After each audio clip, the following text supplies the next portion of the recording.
Waktu sudah menunjukkan pukul 15.35. Izinkan saya membuka acara webinar pada sore hari ini. Assalamualaikum warahmatullahi wabarakatuh. Selamat sore, Waalaikumsalam warahmatullahi salam wabarakatuh. sejahtera. Waalaikumsalam warahmatullahi wabarakatuh. Terima kasih rekan-rekan yang sudah hadir tepat waktu dan saya ucapkan selamat datang di acara BBL Belajar Bareng Lencana dengan tajuk Mengenal Yidel, Platform Inovatif Manajemen Aset. Boleh dong tepuk tangannya yang paling meriah buat kita semua. Oke. Nah, sebelum masuk ke pemaparan materi nanti, izin Naswa ingin menyapa rekan-rekan terlebih dahulu ya. Boleh dong yang sudah hadir di sini, ada beberapa partisipan ini ya. Boleh dong di-spill, tulis nama dan kota asalnya di chat room, biar Naswa tahu nih teman-teman tersebar dari mana aja nih yang ikut webinar pada sore hari ini. Boleh dong teman-teman, sambil kita nunggu para peserta yang lainnya untuk bergabung, coba Naswa pengen kenalan nih sama teman-teman, karena seperti kata pepatah ya, tak kenal maka tak sayang. Jadi kalau belum kenal maka ya harus kenalan. Nah itu gitu ya teman-teman ya. Oke, di sini sudah ada Kakak Yanuar dari Jatim ya kakak ya. Ada juga Kak Salma dari Jateng. Wah, ini lumayan jauh ya nih dari Jateng. Dan ada juga Kak Isnan Wahyudi dari Jayapura. Wow, amazing banget ya nih peserta webinar Lentera Wacana kali ini tuh dari Sabang sampai Merauke. Oh, Sabangnya belum ya. Ini sudah ada yang dari Merauke perwakilan dari Jayapura, ini Kak, ada Kak Isnan.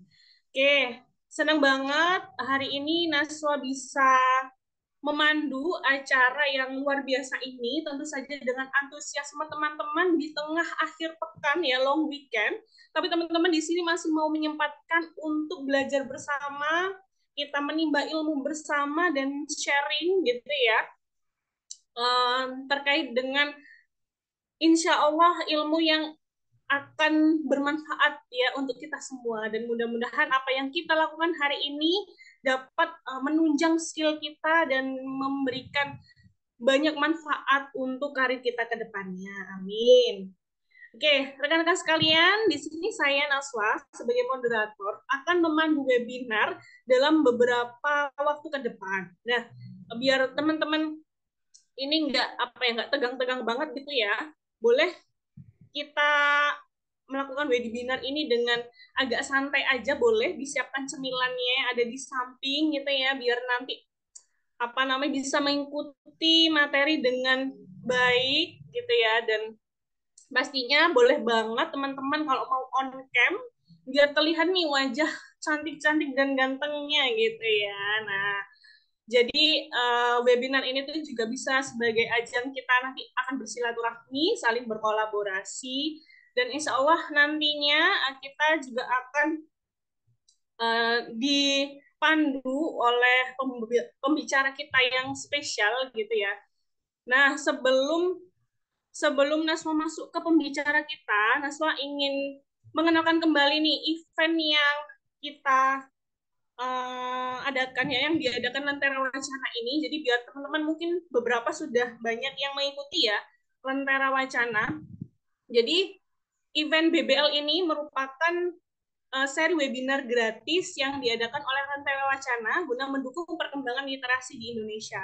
Nah, Lentera Wacana sendiri ini adalah merupakan salah satu platform yang berkolaborasi dengan berbagai pihak untuk melaksanakan beragam kegiatan. Salah satunya seperti free webinar ini, kemudian nanti ada sharing session dan juga konten-konten positif di media sosial, dan masih banyak lagi. Dengan concern topik yang dibahas adalah seputar literasi, edukasi teknologi dan inovasi, serta motivasi untuk masyarakat, khususnya untuk anak-anak muda di Indonesia. Wow, amazing banget ya teman-teman ya.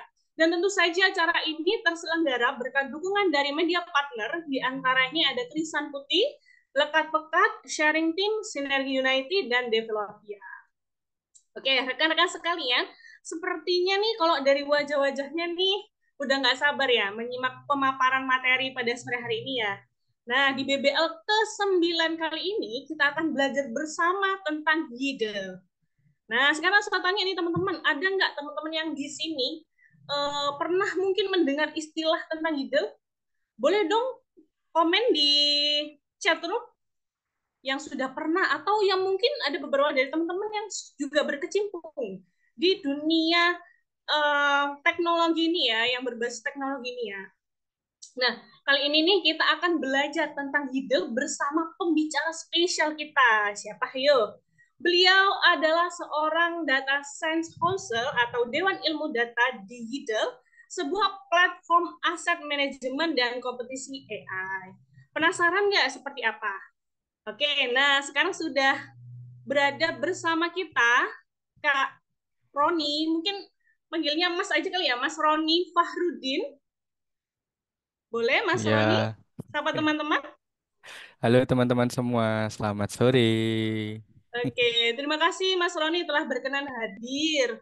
Nah, biasanya ini ya, teman-teman di sini tuh sudah nggak sabar nih Mas Roni mendapatkan materi, pemaparan materi dari Mas Roni gitu kan. Nah, mungkin biar langsung aja kali ya, biar teman-teman juga nggak makin penasaran tentang apa sih itu Yidel.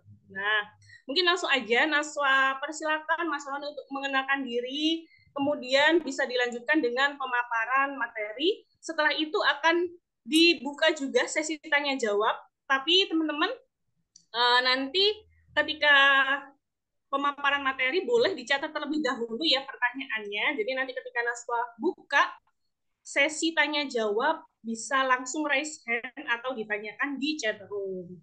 Dan Naswa pesan sekali lagi ya untuk teman-teman sekalian mohon untuk tetap menjaga ketertiban selama acara berlangsung. Baik rekan-rekan, sudah siap belum ini? Sudah siap ya Iya, pasti ya. gimana? Oke, langsung saja Naswa persilakan kepada pembicara Mas Roni untuk menyampaikan pemaparan materi. Disilakan Mas Roni. Oke, terima kasih Kak Naswa.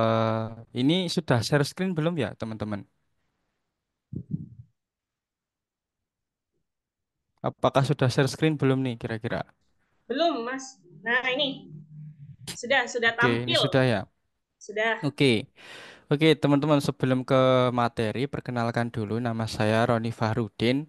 Saya posisi saat ini bekerja di dua perusahaan, yaitu pertama di Jalatek Aquaculture yaitu ada di Yogyakarta, pertanian udang sebagai data scientist. Yang kedua itu di Yidel, di Yidel itu sebagai Dewan Data Science begitu. Nah, itu sekilas perkenalan tentang saya. Oke, kita langsung saja ke materi begitu. Nah, materi pada kali ini itu kan kita mengenal Yidel, platform aset manajemen dan kompetisi AI begitu. Oke, kita lanjut. Nah, target pada sore hari ini. Nah, diharapkan teman-teman itu bisa yang pertama itu memahami mengenai basic dasar blockchain dan AI. Kemudian mengetahui YDL itu sebagai platform manajemen aset yang inovatif dan mutakhir. Nah, terus yang ketiga mengetahui kompetisi kecerdasan AI atau kompetisi AI yang sedang diadakan YDL begitu. Nah, kemudian isi pada materi kali ini itu membahas tentang 6 outline ini, teman-teman. Jadi yang pertama itu nanti kita akan membahas apa basic dasar AI, begitu kan. Nah, terus yang kedua kita membahas basic dasar dari blockchain itu sendiri. Nah, terus yang ketiga kita membahas mengenai pengertian YDL. Nah, yang selanjutnya empat kita bahas mengapa ada YDL, kompetisi AI di YDL dan bagaimana sih kita itu bisa join kompetisi sebagai side hustle gitu atau sebagai ya tabungan masa depan kita atau sebagai uang sampingan gitulah pendapatan sampingan begitu. Harapannya teman-teman bisa mengikuti ini sampai akhir begitu. Oke, lanjut ke materi yang selanjutnya. Ya, jadi basic dasar AI. Nah, teman-teman tahu nggak sih apa itu AI begitu? Dari sini kira-kira ada yang tahu nggak apa itu AI? Apa itu kecerdasan buatan?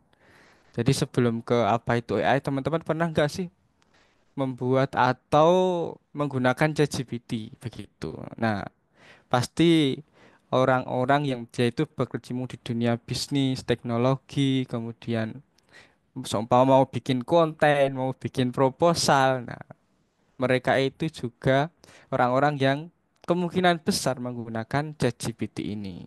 Gitu. Nah, bahkan di sisi lain selain ChatGPT itu kan dari OpenAI itu. Kemudian juga ada Google, itu ada Gemini. Jadi di Gemini ini dia juga termasuk salah satu apa ya platform kayak ChatGPT. Tapi kalau berdasarkan pengalaman saya nih teman-teman, ChatGPT dan Gemini ini, nah dia itu lebih bagusan ChatGPT gitu. Nah inilah salah satu bentuk yang namanya implementasi AI kayak gitu teman-teman. Contoh dalam kehidupan sehari-hari kita. Nah, apa itu AI? Nah, begitu. Jadi setelah kita melihat realitas AI, akhirnya kita coba ke definisi dari AI itu sendiri. Jadi ini si Genos tanya kepada Saitama, apa sih itu AI gitu kan? Lalulah dijawab tuh. Nah, kita coba menggali AI dari menurut para ahli begitu. Weh, kebelandangan, sorry.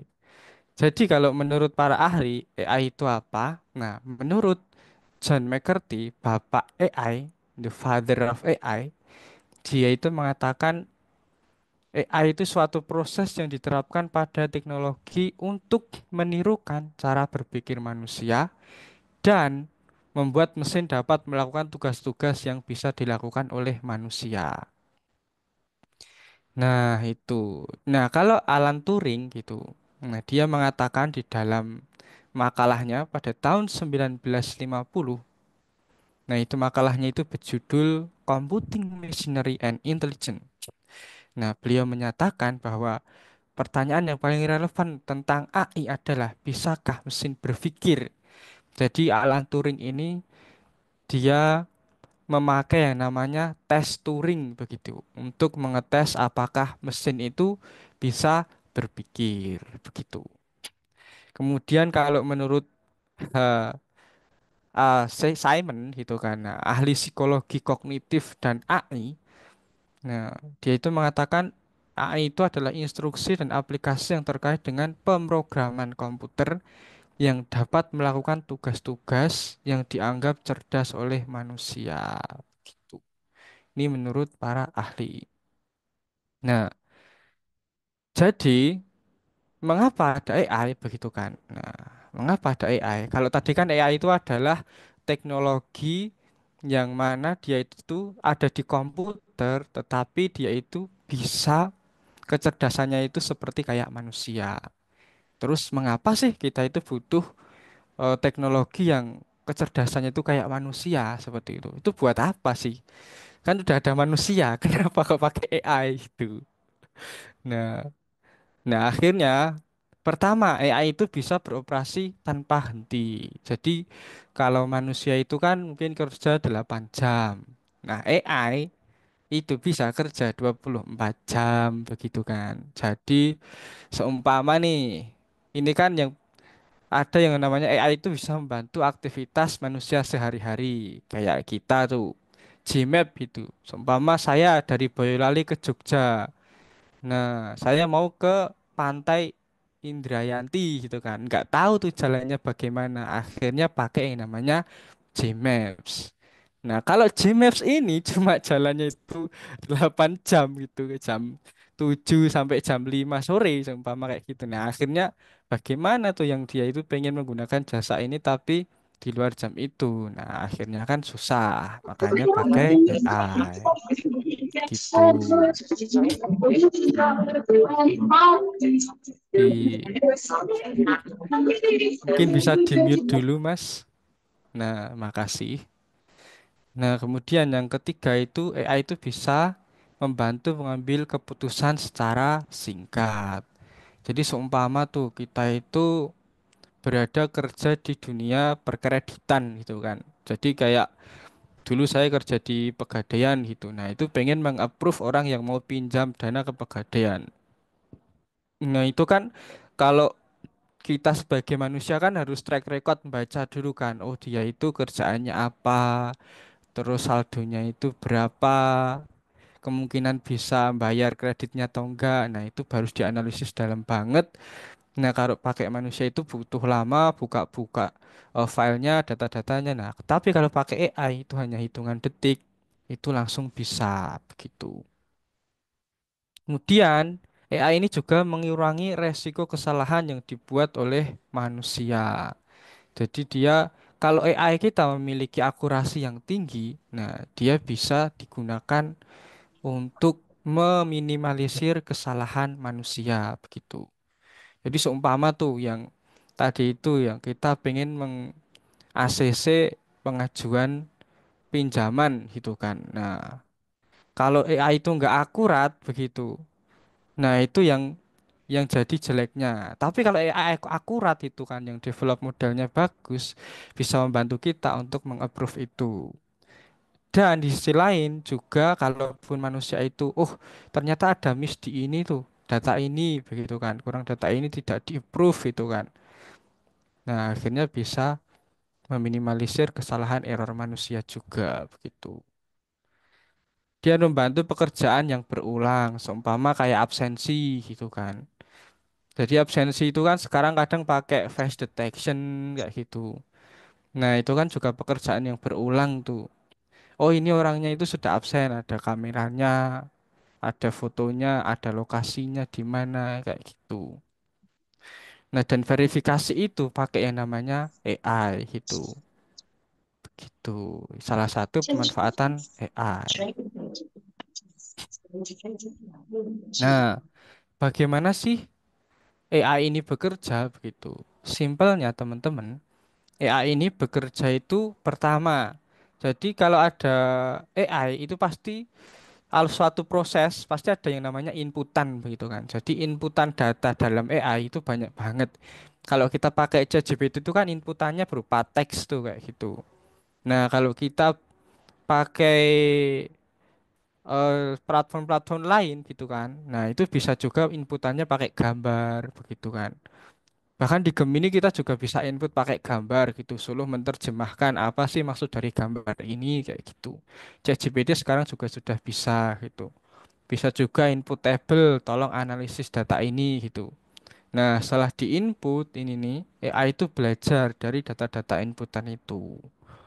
Nah, kemudian setelah AI belajar, barulah keluar output sesuai yang kita inginkan outputnya itu apa. Apakah outputnya itu berupa klasifikasi ataukah outputnya itu berupa hitung-hitungan kayak gitu.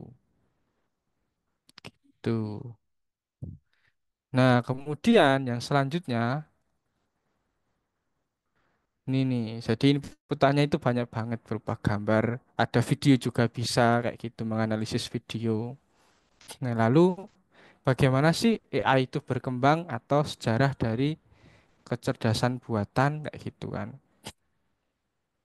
Nah, pertama AI itu berawal dari tahun 1940 sampai 1950.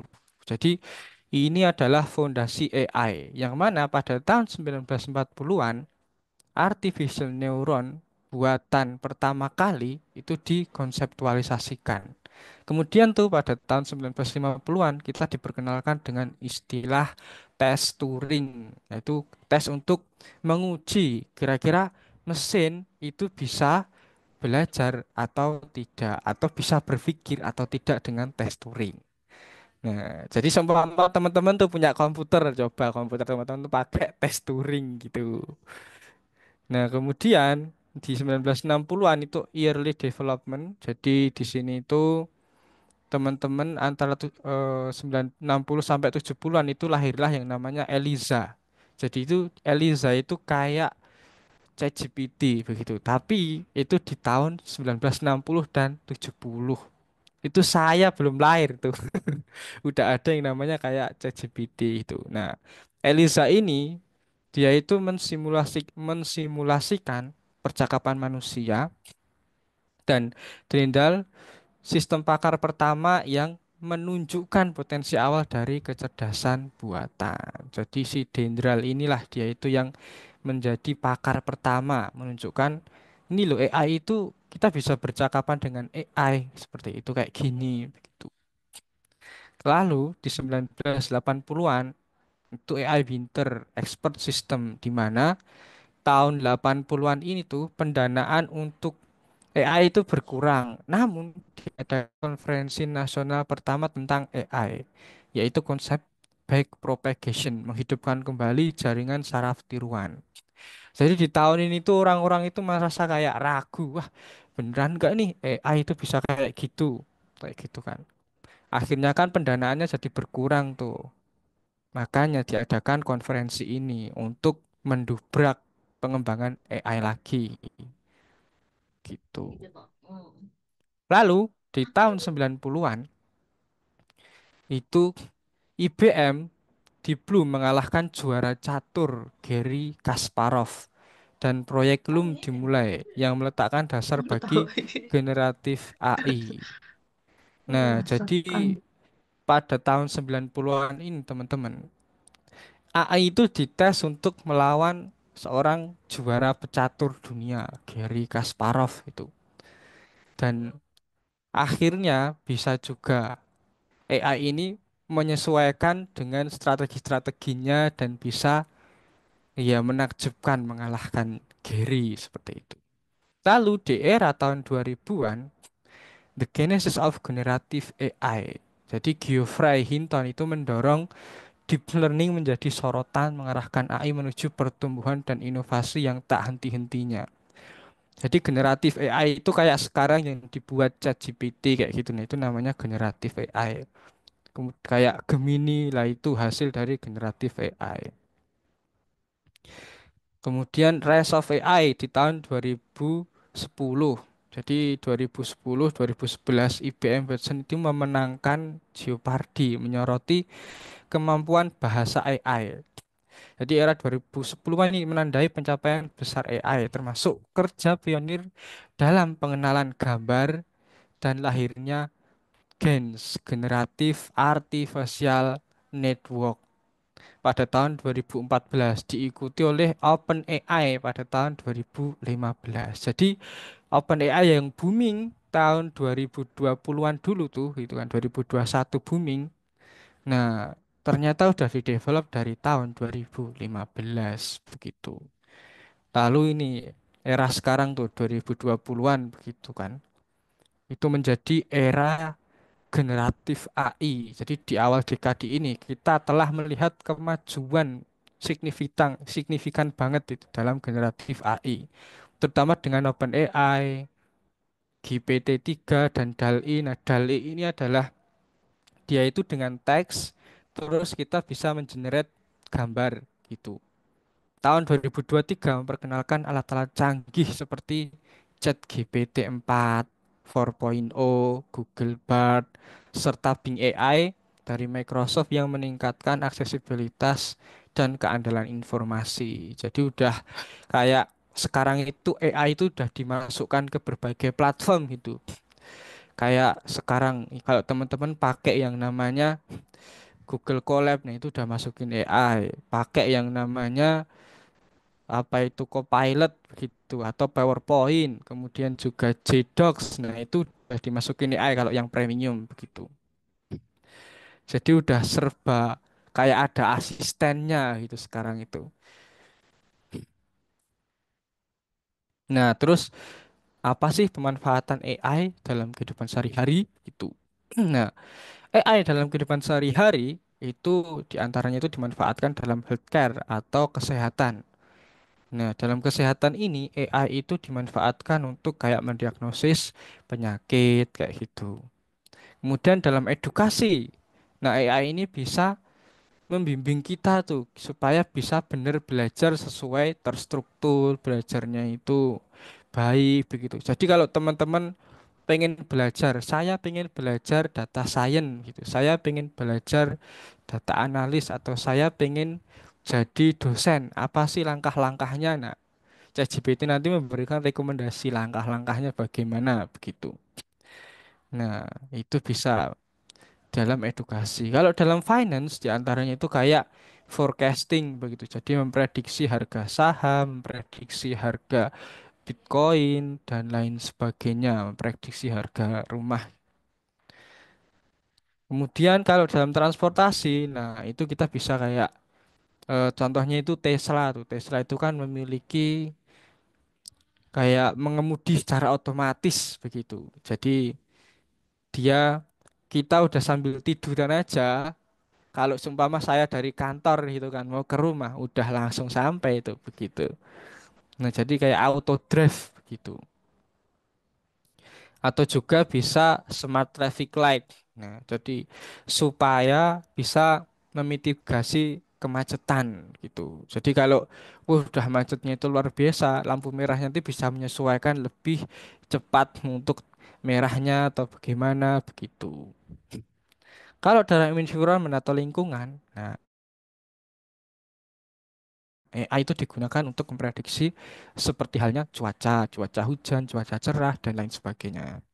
Nah, kalau e-commerce atau di apa itu toko-toko online gitu kan, toko digital, nah itu kita bisa menggunakan AI untuk customer segmentasi gitu. Oh, segmen customer Gen Z, segmen customer untuk generasi strawberry begitu. Segmen customer untuk generasi A, B, C, D. Nah, itu nanti direkomendasikan apa? Nah, itu bisa pakai AI. Rekomendasi produk, nah itu juga bisa pakai AI begitu. Nah, setelah AI itu kita masuk ke blockchain tuh. Soalnya Yidel ini kan memanfaatkan AI dan blockchain. Nah, makanya sebelum ke Yidel kita harus paham dulu tuh yang namanya AI dulu baru itu blockchain. Nah, tadi kan AI itu ibaratnya adalah alat untuk mengotomatisasi begitu kan. Supaya lebih cepat dengan data-data yang akurat, data-data yang baik, data-data yang berkualitas begitu. Nah, bagaimana dengan blockchain? Adakah yang tahu teman-teman apa itu blockchain di sini atau udah pernah dengar apa itu blockchain? Barangkali bisa dilihat di chat begitu atau bisa di chat gitu kan. Apa? Ada yang pernah tahu apa itu blockchain?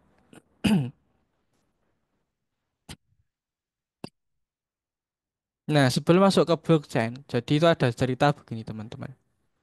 Nah, jadi ini sih, ada orang yang bernama Idatori ini kan. Idatori ini tuh dia itu pinjem uang ke Saitama. Nah, Saitama, aku pinjam uang kamu 100.000 dong kayak gitu kan.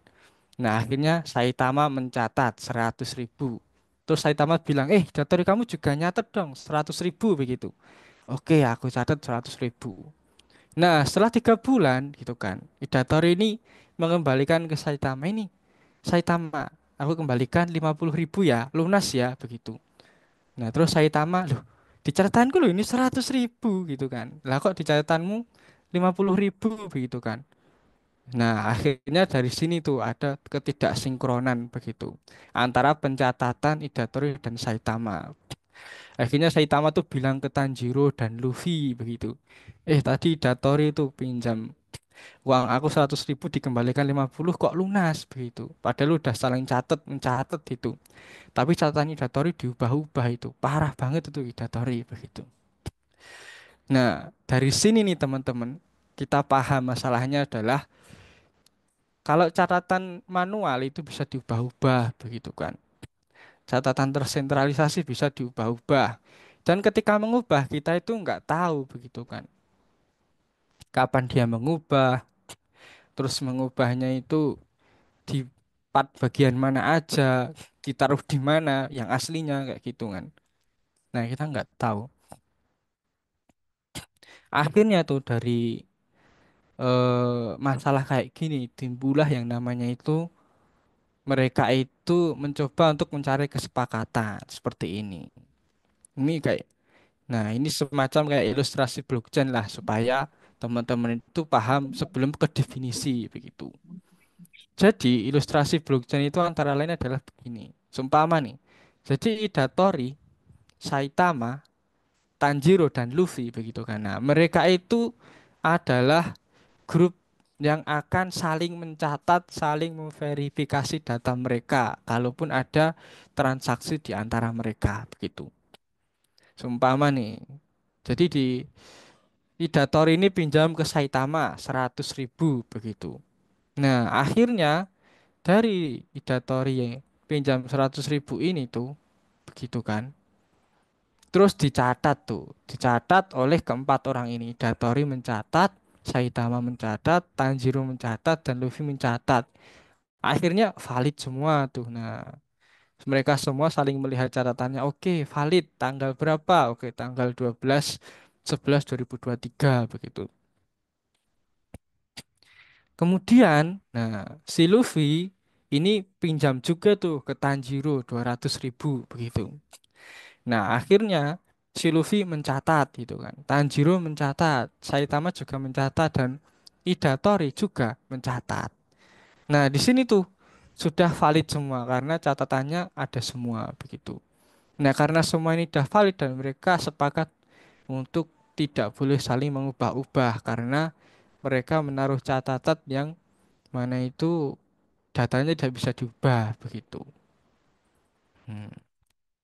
Jadi inilah yang namanya itu prinsip sebuah ilustrasi semacam kayak blockchainnya. Blockchainnya di mana itu begitu kan. Kalau dia itu tidak terdistribusi kayak gini, maka akan diasumsikan kayak seperti yang sebelumnya bisa diubah-ubah. Tapi karena ada kesepakatan kayak gini, seumpama dator itu merubah satu gitu kan. Nah, akhirnya yang tiga ini masih valid juga begitu. Nah, tidak bisa begitu karena sudah disaksikan keempat orang ini begitu. Makanya Idatori nggak boleh mengubah catatannya lagi begitu. Dia pengen mengubah harusnya itu 100.000 kok mas jadi 10.000. Nah, akhirnya nggak bisa karena udah validasi yang validasinya itu tiga orang ini begitu. Nah, begitu juga dengan sekarang apa itu blockchain begitu. Nah, blockchain kalau menurut para ahli begitu kan, seorang ahli teknologi dan penulis buku blockchain Revolution, Scott mendefinisikan blockchain sebagai buku besar digital yang memungkinkan berbagai pihak untuk memverifikasi dan mencatat transaksi secara transparan, aman, tanpa perlu pihak ketiga seperti bank atau otoritas pusat begitu.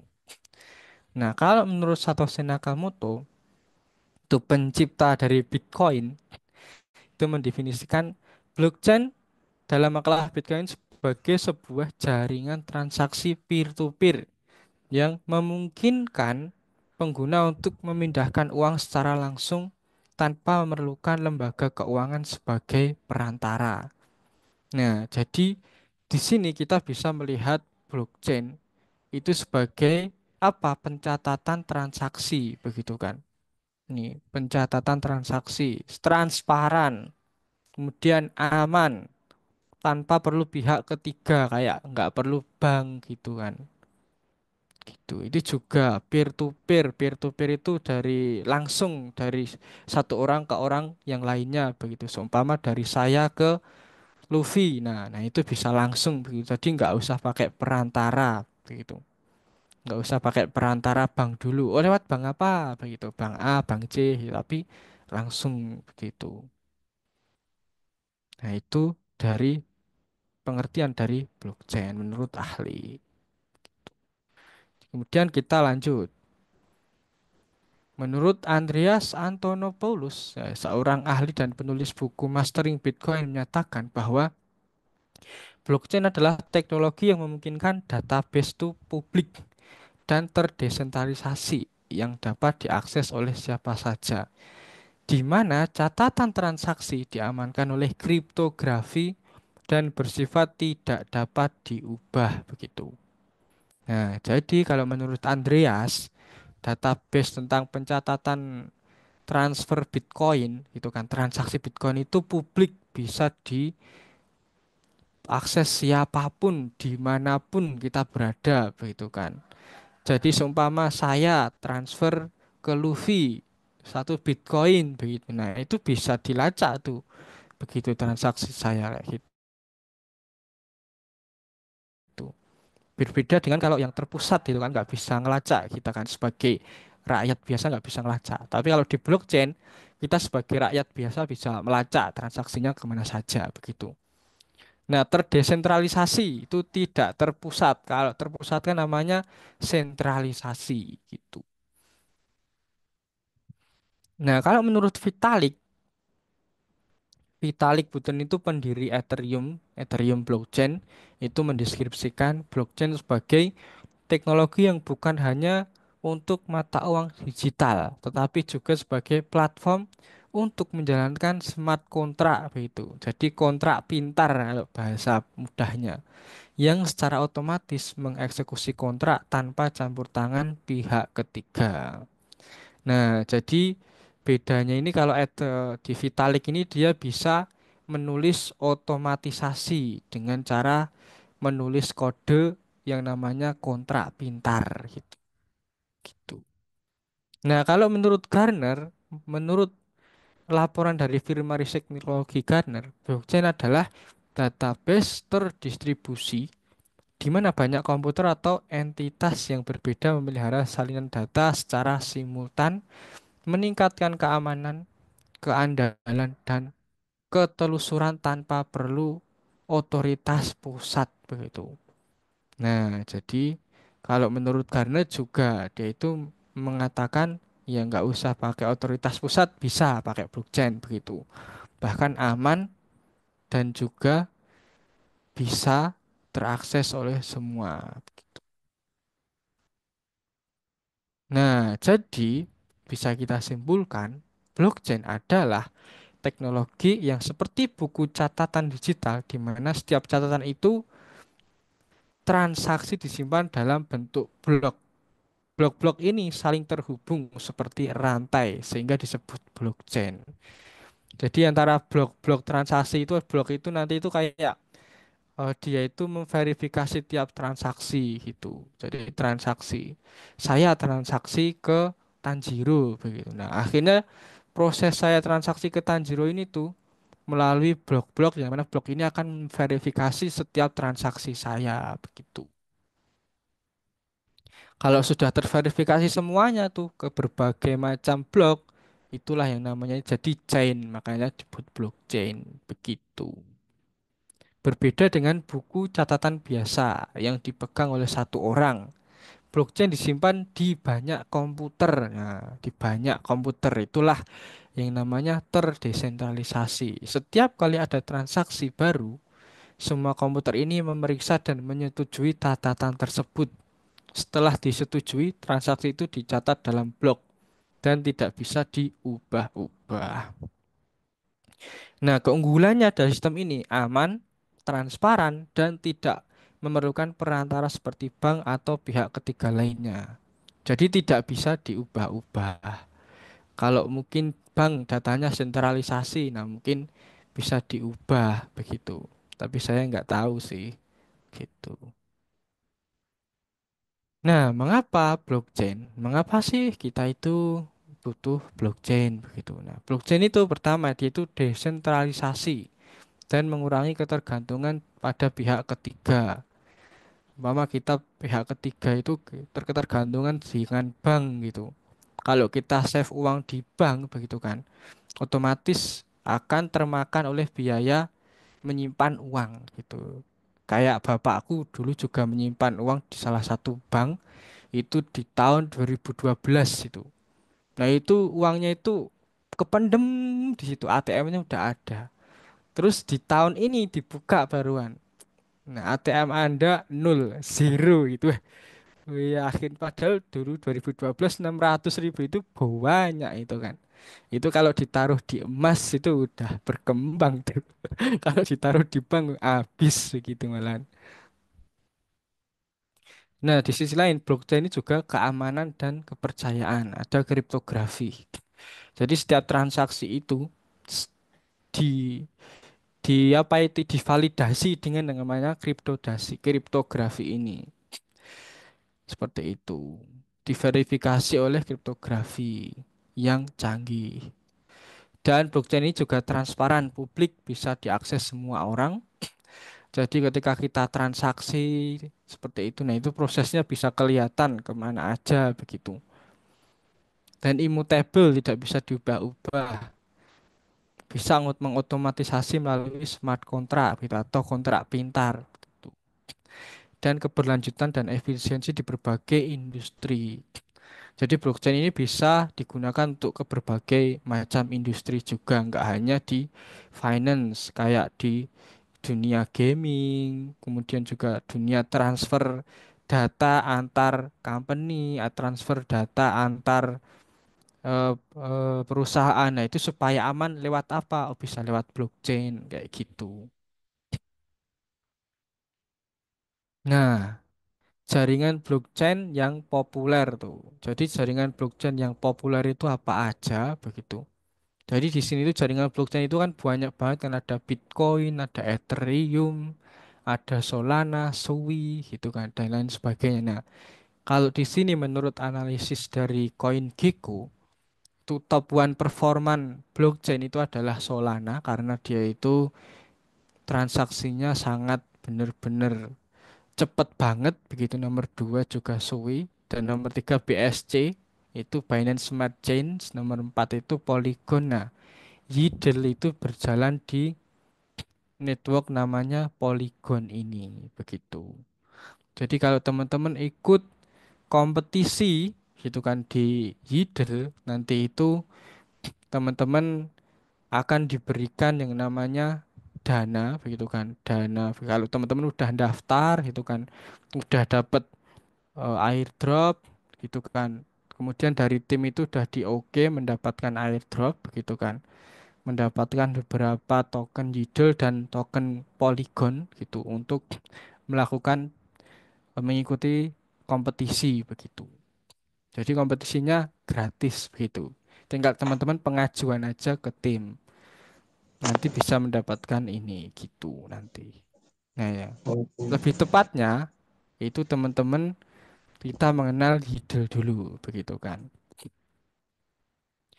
Nah, sebelum ke mengenal Yidel itu pemanfaatan blockchain itu apa aja begitu kan. Salah satunya kan kalau Yidel kan juga memanfaatkan blockchain tuh. Nah, ini secara umum dulu, belum pemanfaatan blockchain.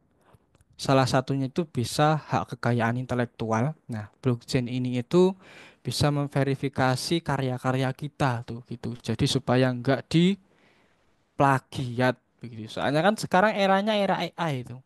Di mana era AI itu mana yang plagiarisme, mana yang asli karya kita. Nah, itu bikin bias. Oleh karena itu, blockchain itu bisa menyelesaikan permasalahan mengenai plagiarisme ini.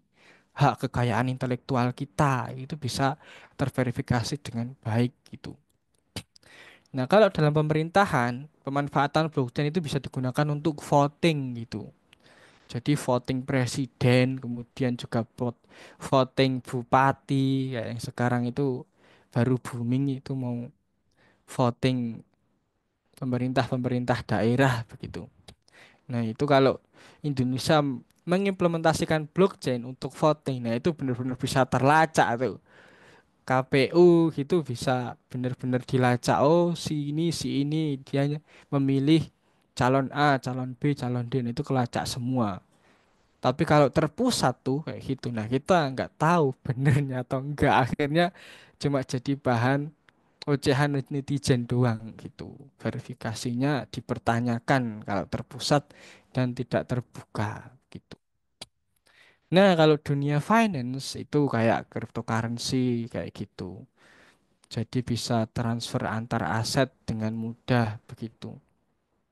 Kalau manajemen aset, nah itu bisa digunakan untuk memanajemen aset. Jadi kita meskipun aset kita itu berbeda-beda negara, nah itu bisa ditransfer melalui platform jaringan-jaringan blockchain tertentu. Baik aku di Indonesia mau transfer ke Amerika, mau transfer ke Eropa, lah itu bisa menggunakan yang namanya blockchain gitu.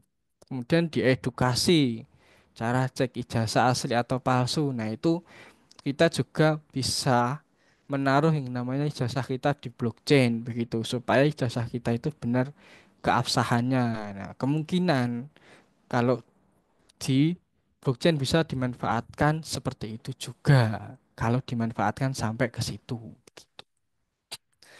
Kemudian kalau di perdagangan internasional, nah itu bisa melacak atau kita itu mengaudit secara terbuka. Jadi kelacak semua tuh transaksinya.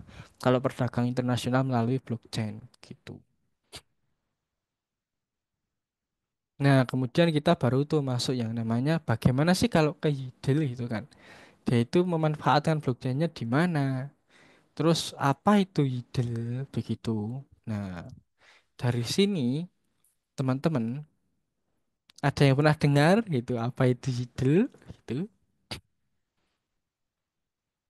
Nah, apa itu Yidel? Nah, jadi Yidel itu adalah sebuah platform DAO atau Decentralized Autonomous Organisasi yang berfokus pada manajemen aset. Platform ini menggunakan teknologi blockchain dan kecerdasan AI untuk menyediakan solusi investasi digital yang aman, transparan, dan efisien. Nah, Yidel ini dia itu merupakan menawarkan model baru dalam manajemen aset di mana keputusan investasi ini didorong oleh kecerdasan kolektif. Maksudnya apa itu kecerdasan kolektif? Jadi kecerdasan kolektif ini itu dikembangkan oleh para data scientist around the world gitu kan. Jadi para data scientist global di seluruh dunia itu dikumpulkan dalam kompetisi ini begitu. Jadi seumpama saya tuh ikut yang namanya kompetisi ini sebagai data scientist itu ikut kompetisi di Yidel begitu. Kemudian data scientist lain gitu, data scientist Luffy, data scientist Tanjiro begitu ikut kompetisi di sini juga sama dia. Nah, dia harus yang namanya terus hasil-hasil AI-nya itu dikumpulkan di sini seperti itu kan. Terus dia itu dinamakan yang namanya meta model nanti seperti itu. Dari meta model itu, nah terus si tim itu membuat yang namanya smart contract begitu. Meta model itu nanti kan merumuskan yang namanya rekomendasi-rekomendasi investasi gitu kan kayak oh plat portofolio Bitcoin, Ethereum seperti itu kan. Nah, itu alokasinya itu seberapa persen gitu. Nah, itu di diprediksi oleh si AI yang kolektif ini. Jadi bermacam-macam banget strateginya seperti itu kan. Nah, sedangkan si investor dia itu bisa menabung gitu kan. Menabung di yang namanya vault. Vault ini apa? Vault ini adalah brankas begitu.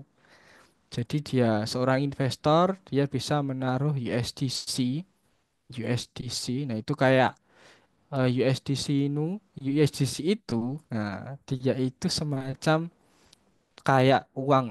Jadi kayak USD dolar begitu. Tapi dia itu berjalan di blockchain. Satu USDC itu sama dengan satu dolar gitu.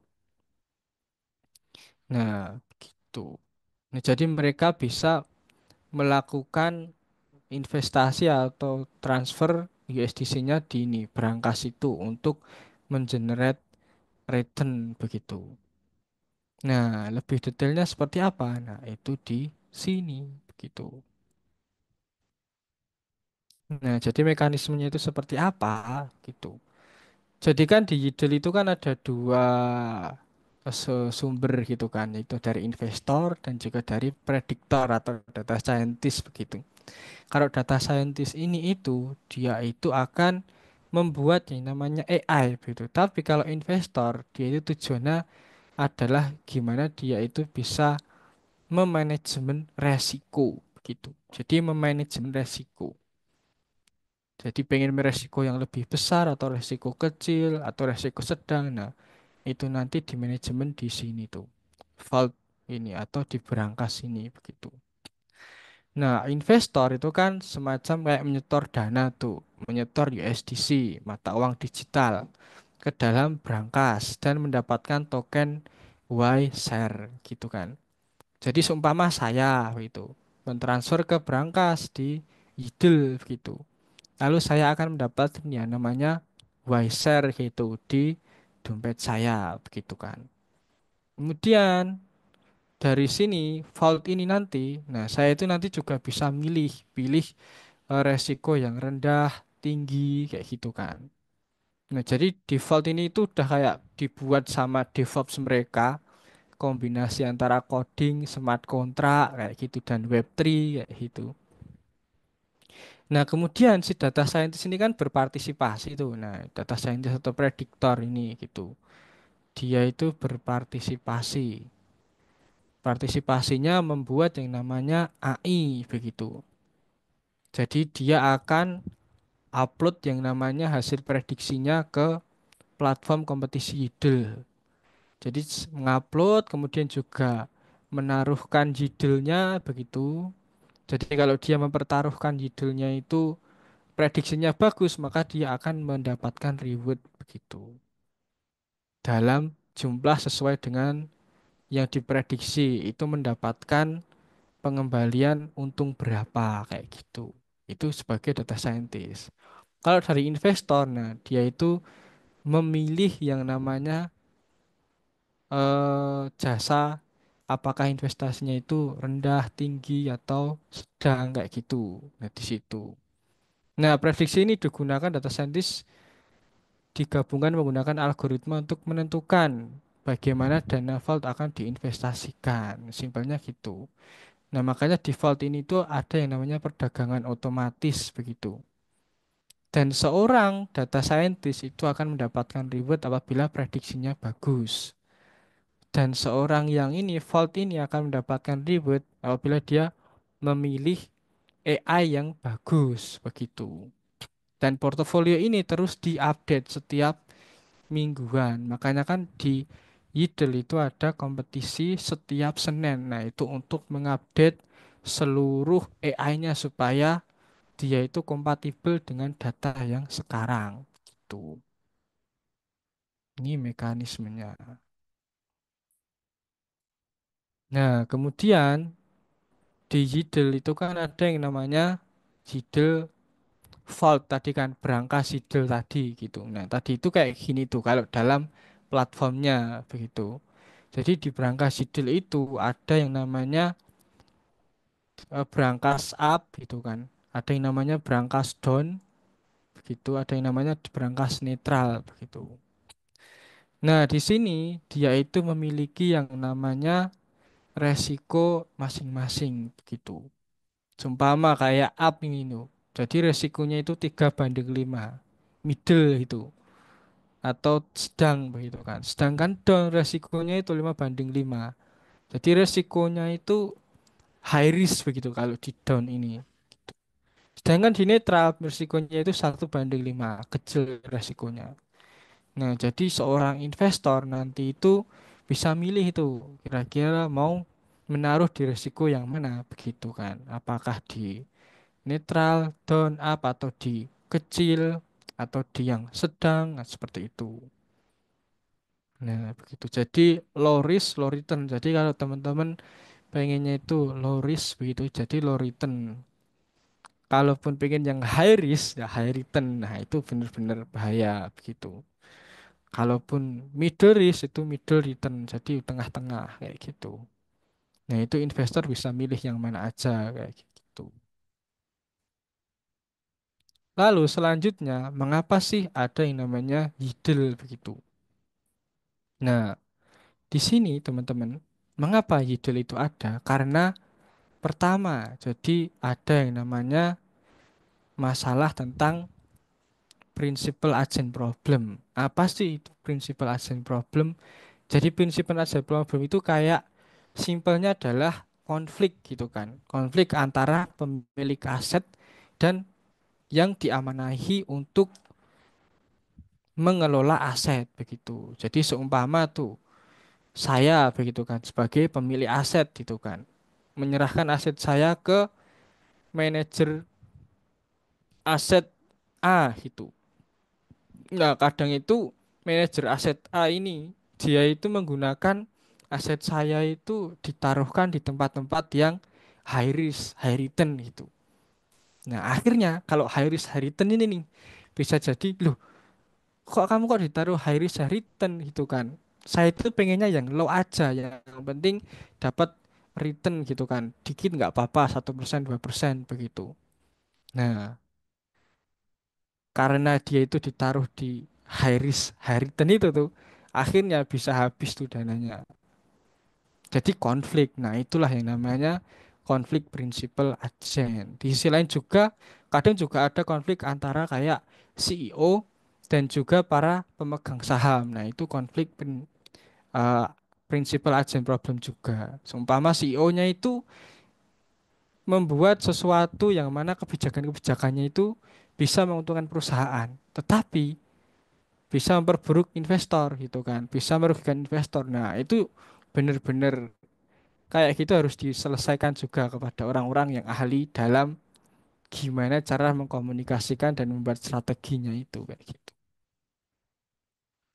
Nah, kemudian di sisi lain juga orang-orang yang sekarang itu kayak trader, 93% mereka itu gagal gitu kan dalam menaruh investasi di mana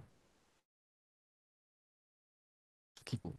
Nah, jadi ini tuh dikategorikan selama 5 tahun gitu. 93% fail before 5 tahun. Jadi kebanyakan orang itu 93% gagal sebelum 5 tahun di dunia trading dan investasi gitu. Nah, itu dikatakan di hierarki. Nah, itu dia itu ada di ini, tradecity.com.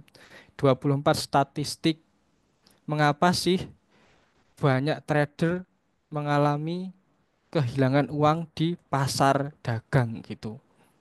Nah, jadi kalau teman-teman melihat hierarki yang ada di sini tuh, jadi ini kan ada yang namanya paling bawah itu level 1.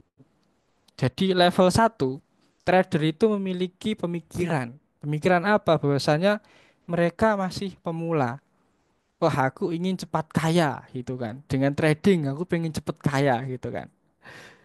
Tanpa memperkirakan resikonya. Nah, itu bahayanya. Akhirnya dia langsung tuh ke tempat yang namanya high risk high return. Ketika udah loss banyak banget, nah udah KO gitu kan. Akhirnya kalah. Akhirnya menjadi rugi banget gitu kan. Karena euforia begitu. Seumpama kayak orang-orang yang baru di dunia saham atau baru di dunia kripto karena euforianya itu rame banget tuh begitu. Akhirnya kemakan keramaian tuh. Kayak saham A baru aja listing gitu kan. Wuh, banyak yang beli. Set. Nah, tiba-tiba ownernya jualan. Set. Itu akhirnya yang baru beli mengalami kerugian banyak kayak gitu. Kayak juga Bitcoin juga euforia gitu kan. Wah, Bitcoin akan 100.000 gitu. 100.000 K gitu. Akhirnya pada beli Bitcoin semua. Jer. Akhirnya orang yang memiliki Bitcoin banyak tuh ngejual tuh, jeleng turun harganya lagi gitu. Akhirnya yang kemakan orang-orang pemula kayak gini tuh. Nah, itu yang menjadi masalah juga. Terus yang ke level kedua begitu kan. Jadi 40% seorang trader gitu kan. Itu dalam sebulan itu mereka itu udah kayak menyerah gitu kan. Kemudian mereka udah keluar begitu kan. Udah kena psikis gitu. Wah, udah sebulan tapi belum untung gitu. Wes, langsung ambil aja lah duitnya. Minus nggak apa-apa. Baru sebulan ya itu. Nah, itu psikologis orang-orang trader yang di level 2. Kemudian di level 3 itu 80% seorang trader itu berhenti pada 2 tahun pertama gitu. Nah, itu bisa dikarenakan mereka itu kerugian finansial, tidak mampu mengatasi pasar yang sangat fluktuatif. Nah, kayak gitu. Kemudian yang level 4 itu hanya 7% trader yang bisa bertahan setelah 5 tahun. Jadi orang-orang yang masuk dalam 7% ini, mereka itu orang-orang yang tekun, orang-orang yang bisa membaca fundamental, bisa membaca peluang, kayak gitu. Orang-orang yang bisa memanajemen resiko, baik resiko keuangannya, resiko manajemen asetnya, kayak gitu, dan lain sebagainya. Dan 1% di sini, orang-orang yang trader itu dapat meraih keuntungan bersih setelah memperhitungkan biaya yang sangat jeli. Nah, di sini sangat sedikit sekali orang-orang yang bisa sampai ke sini nih, kayak gitu. Kayak seumpama kita lihat Warren Buffett, begitu kan, Lau Keng Hong. Nah, mereka itu bisa masuk orang-orang segini dalam puncak ini karena apa? Karena mereka itu bisa memanajemen resiko dengan benar. Nah, teman-teman bisa belajar juga tentang yang namanya hal-hal seperti itu, fundamental, manajemen resiko, keuangan, dan lain sebagainya. Dan saya juga masih belajar tentang hal-hal seperti itu. Nah, oleh karena itu tuh, karena ada masalah kayak gini, banyak orang yang rugi dalam dunia trading, banyak orang yang mungkin karena eh, terkena problematika prinsipal ajen, akhirnya ada yang namanya jidil, begitu kan. Di mana jidil ini seorang investor nantinya itu bisa menabung di vault brankas tadi itu, yang mana brankas tadi itu ada AI yang mana AI itu juga bisa mengenerate return berdasarkan model-model yang didevelop oleh data scientist. Nah, jadi di Yidel itu ada yang namanya Yidel Marketplace kayak gitu. Jadi Yidel Marketplace ini adalah solusi untuk investor dan trader. Jadi mereka bisa memilih AI yang mana bisa memberikan return terbaik untuk mereka. Begitu. Nah, kayak gini itu tuh semacam platformnya untuk orang-orang trader begitu yang minat banget dalam dunia trader kayak gitu dan investasi. Jadi nanti itu seorang investor itu bisa mereka itu bisa memilih AI mana. Oh, ini AI on fire. Jadi AI on fire ini adalah di mana pada momen kali ini AI Frosty Kepler 4 ini sedang memprediksi yang returnnya itu paling baik di antara yang lainnya begitu. Kalau AI Most Visited itu adalah AI yang mana banyak dikunjungi oleh investor kayak Stup Fiat, Gauss Five, Interesting, Herman Ford dan lain sebagainya. Nah, ini adalah yang kerap dikunjungi oleh investor. Nah, kemudian AI recently added. Jadi ini itu adalah AI yang baru aja dibuat atau seorang data scientist baru masuk, baru mendevelop AI itu masuk ke AI recently added kayak gini. Jadi kalau teman-teman sebagai prediktor gitu kan, nanti bisa masuk ke sini. AI recently added ke sini begitu. Nah, kalau yang di sini itu yang bawah ini, jadi dia itu ada yang namanya AI tipe, kemudian product name, strategi, long, short, netral. Nah, jadi kayak tadi tuh long, short atau netralnya itu resikonya apakah resikonya tinggi, resikonya sedang, seperti itu atau resikonya kecil kayak gitu. Nah, ini exchange ini adalah platform untuk pertukaran jual belinya kayak gitu. Kayak exchange kripto itu Binance, kemudian bisa toko kripto, bisa Pintu. Kalau di exchange yang namanya Central Exchange di Indonesia begitu. Nah, nah, di sini itu dia itu provide data indikator jual belinya begitu di sini. Makanya di sini itu cuma provide data aja begitu. Bukan untuk investasi ini. Jadi untuk provide data, indikator aja. Ini waktunya beli atau sell kayak gitu. Begitu. Dan kalau teman-teman itu memulai jadi data scientist, nanti model teman-teman ada di sini dengan nama-nama yang modelnya kayak gini-gini ini. Dan aku ikut di sini pun juga nggak tahu namaku yang mana. Aku cuma tahu, oh dompetku itu yang ini itu gitu. Nah, ini dompetku gitu kan. Gitu. Teman-teman bisa mengunjungi ini di yidel.ai begitu. Nah, ini jadi kalau orang-orang yang trading di dunia kripto mereka bisa melihat indikator-indikator jual belinya itu di sini, begitu. Simpelnya begitu. Nah, kemudian kalau kita seumpama buka salah satu AI tadi namanya Gracious Kepler 7 begitu kan. Nah, dia itu ada rekomendasi-rekomendasi sell, buy kayak gini nih, seperti itu. Ini di exchange yang namanya itu Binance Check gitu kan, Binance Central Exchange begitu. Jadi dari namanya Gracious Kepler ini, AI Gracious Kepler, dia itu pakai strategi netral begitu. Jadi resikonya kecil. Di seks mana, di apa itu Central Exchange mana, Central Exchange-nya itu namanya Binance. Terus dia itu rekomendasinya itu beli apa aja. Oh, ini ya AV itu waktunya sell, ada itu sell begitu. Kemudian AP itu sel. Nah, alokasi segini, segini, segini, begitu. Nah, ini teman-teman bisa memprovide data ini kayak gitu. Kalau ada yang minat dalam dunia trading di kripto kayak gitu. Ini indikator-indikator saja begitu. Terus competition KPI ini apa? Jadi competition KPI ini untuk menilai AI ini seberapa performan gitu kan.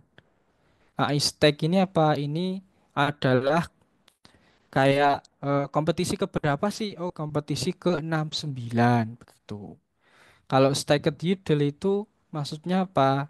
Ini Yodel yang dipertaruhkan dalam kompetisi begitu ya. Di Yodel yang ditaruh di kompetisi itu berapa? Oh, sebanyak 1288 token Yodel begitu. Kemudian apa itu yang namanya R per B?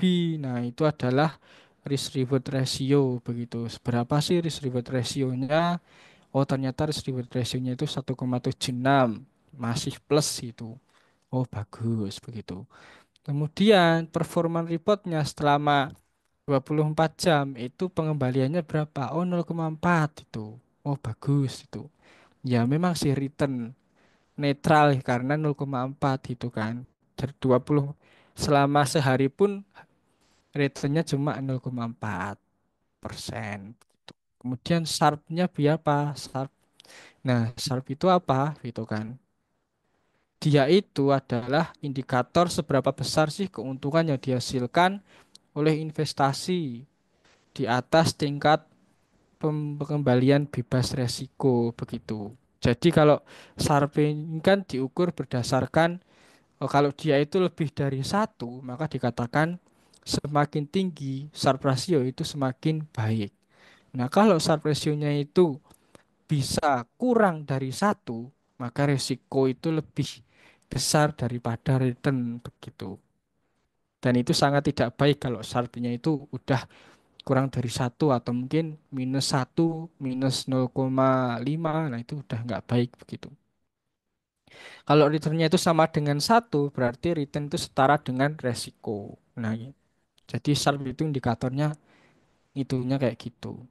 Kemudian MaxDD, MaxDD itu apa? MaxDD itu adalah dia itu maksimum drawdown begitu. Jadi maksimum drawdown itu berapa sih maksimum paling tinggi, paling turun gitu kan. Jadi dari puncak ke paling turun itu berapa selisihnya kayak gitu. Oh, cuma minus 13 begitu. Oh, berarti selisihnya nggak banyak ya, 13% begitu.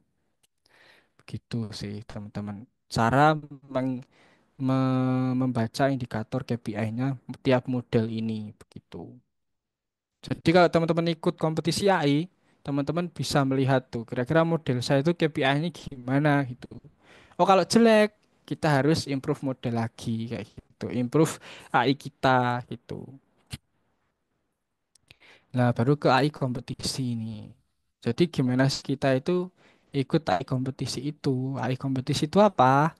Jadi kalau teman-teman itu berkunjung di ini nih, competition judul AI begitu. Ini bisa aku copy nggak ya? Nggak bisa ya. Nah, kalau teman-teman bisa copy ini tuh mengunjungi ini, teman-teman harus eh, membuat yang namanya wallet matic dulu begitu untuk bisa ikut kompetisi ini kayak gitu teman-teman. Nah, ini kompetisinya sudah ada updown, ada netral. Jadi updown itu resikonya tinggi, tapi kalau netral itu resikonya rendah begitu. Nah, teman-teman pengen ikut yang mana? Ataukah pengen ikut dua-duanya atau pengen ikut yang netral aja? Nah, itu juga boleh begitu. Kompetisi ini diselenggarakan tiap hari Senin, setiap hari Senin. Jadi entah itu Senin besok itu atau Senin depan atau Senin depannya lagi, nah itu tetap diselenggarakan. Karena ini tuh berbasis untuk supaya model kita itu adaptif itu. Makanya kan modelnya selalu diupdate begitu. Nah, apa sih yang kita prediksi di kompetisi ini? Yang kita prediksi adalah target netral dan target updown begitu. Kalau target updown itu apa? Target updown itu adalah ukuran pengembalian yang diberikan mata uang kripto selama periode tertentu. Ini adalah cara sederhana untuk mengukur seberapa besar sih nilai mata uang kripto telah meningkat atau menurun. Begitu, teman-teman. Nah, cara ngitungnya target updown gimana? Nah, itu adalah cara ngitungnya price terakhir itu dibagi price awal, dikurangi satu. Gitu. Nah, itu cara ngitungnya. Final price itu harga mata uang pengamatan akhir, inisial itu pengamatan awal. Gitu. Kalau netral, netral itu apa? Netral itu adalah target netral adalah untuk memberikan target netral, cara untuk memberikan peringkat berbagai mata uang kripto berdasarkan nilai target updown. Jadi target updown ini dijadikan peringkat seperti itu, terus distandarisasi seperti itu. Nah, itu target netral. Makanya risikonya itu lebih kecil daripada target-target yang lainnya seperti itu. Nah, jadi tujuannya itu adalah regresi purpose itu kan. Numerik begitu. Kalau numerik teman-teman bisa evaluasi metrik itu dengan MSC, RMSE, R-square gitu. Begitu teman-teman. Nah, terus bagaimana sih scoring dan rewardnya dalam kompetisi ini? Kayak gitu teman-teman. Mungkin ada yang penasaran scoring dan rewarding kayak gitu. Bentar.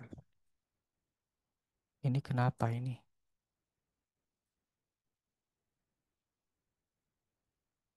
Hmm.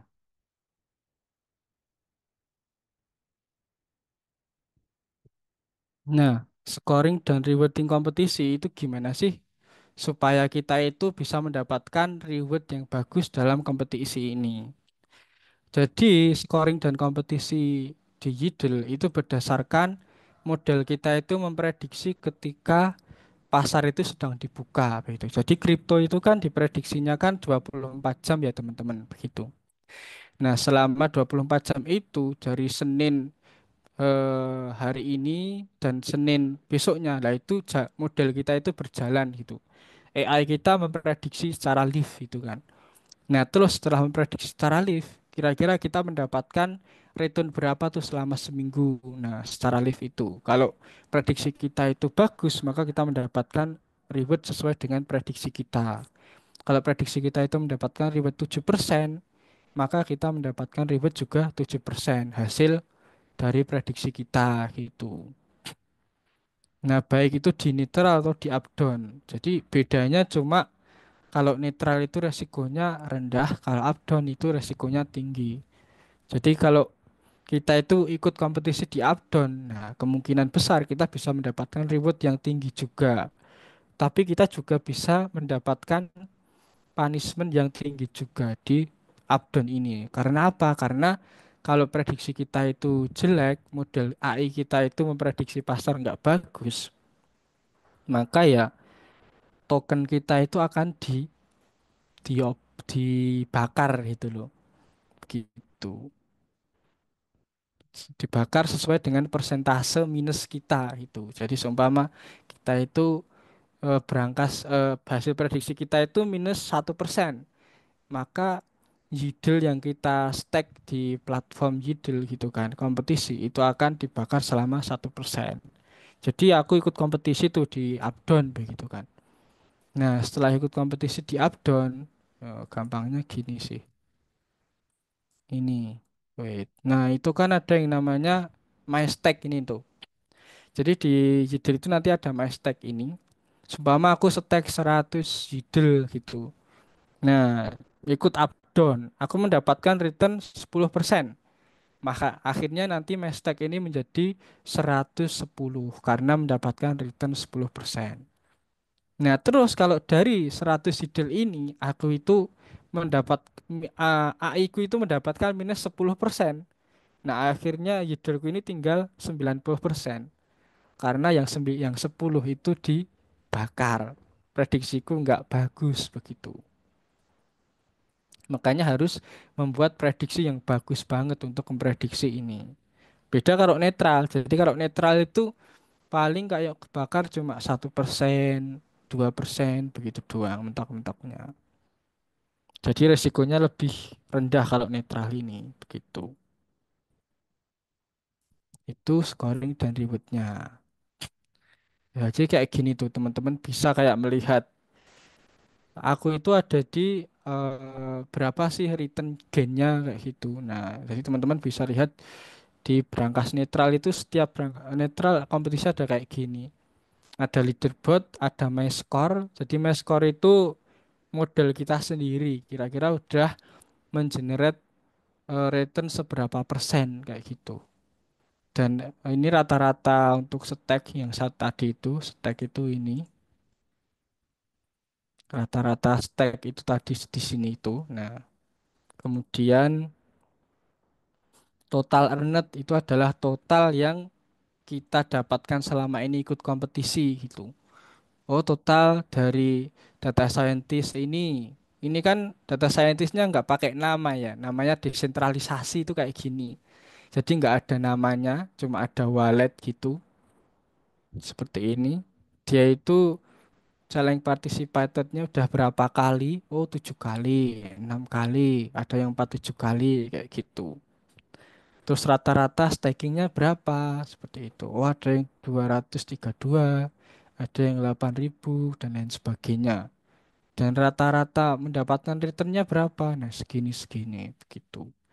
Jadi teman-teman bisa mengevaluasi berdasarkan itu. Modelku baik enggak? Lihat returnnya berapa begitu. Nah, bagaimana sih join kompetisi ini? Ya gitu kan. Nah, join kompetisinya itu bagaimana teman-teman? Gitu. Nah, di sini teman-teman syaratnya itu pertama, teman-teman itu harus yang namanya punya skill. Pertama, punya skill programming begitu. Python atau R itu untuk mendevelop yang namanya AI. Itu punya skill data analysis skill. Nah, kenapa punya skill data analysis? Karena data dari Yidle itu fiturnya banyak ribuan fitur, 1.000 sampai 2.000 variabel yang digunakan untuk memprediksi begitu. Bisa machine learning ya, entah itu supervised atau unsupervised learning gitu. Tapi kalau di Yidle ini dia itu supervised learning atau machine learning yang dengan tipe diawasi kayak gitu teman-teman. Kemudian kalau bisa teman-teman juga bisa sampai deep learning begitu. Jadi teman-teman bisa yang namanya mengolah programming untuk mendevelop machine learning yang mempunyai apa itu pembelajaran yang sangat deep itu kan, yang mendalam begitu. Pembelajaran mendalam begitu. Kemudian statistik skill set yaitu untuk menghitung data analisis data analisis kita dengan statistik, pendekatan statistik begitu. Entah itu dengan statistik describe, statistik inferensial, dan lain sebagainya. Kemudian juga memiliki wallet Matic Network begitu kan. Jadi kalau teman-teman itu belum menginstal maka harus install dulu begitu. Nah, kemudian memiliki yang beberapa token YDLE. Kalau belum memiliki, bisa pengajuan ke tim begitu. Di sini, jadi pengajuan ke tim YDLE AI Competition Airdrop. Seumpama, aku pengen melu, Mas, itu kan kompetisi ini gitu. Tapi nggak ada YDLE, tapi nggak ada wallet Matic gitu. Nah, teman-teman bisa belajar gimana sih membuat wallet Hitmatic begitu kan. Sama kalau udah membuat wallet Matic tuh, barulah teman-teman itu melakukan pengajuan ini AI Competition Airdrop begitu. Nah, ini syaratnya. Kemudian cara joinnya bagaimana? Cara joinnya adalah teman-teman itu install wallet begitu. MetaMask dahulu. Jadi teman-teman install wallet di dalam browser teman-teman begitu kan. Setelah install wallet, teman-teman itu kalau nggak punya token YDLE, pengajuan YDLE begitu. Nah, itu bagaimana? Terus yang ketiga itu menjalankan notebook Google Colab untuk memulai memprediksi data-data yang ada di YDLE begitu. Nah, setelah diprediksi, teman-teman upload hasil prediksi itu ke platform ini, competition YDLE AI. Nah, kemudian setelah di-upload tuh jangan lupa stake YDLE di platform gitu kan. Jadi kalau udah melakukan pengajuan, udah dapat YDLE dan Matic gitu kan. Teman-teman bisa stake beberapa YDLE di platform kompetisi ini. Seumpama pengen ngetes doang gitu kan. Dan ini kan kompetisinya terbukanya cuma di hari Senin gitu. Nah, ini coba aku tunjukkan ke browsernya gitu ya, teman-teman. Wait, tak stop dulu. Ini kan langkah-langkahnya kayak gini tuh. Nah, aku tunjukkan contohnya.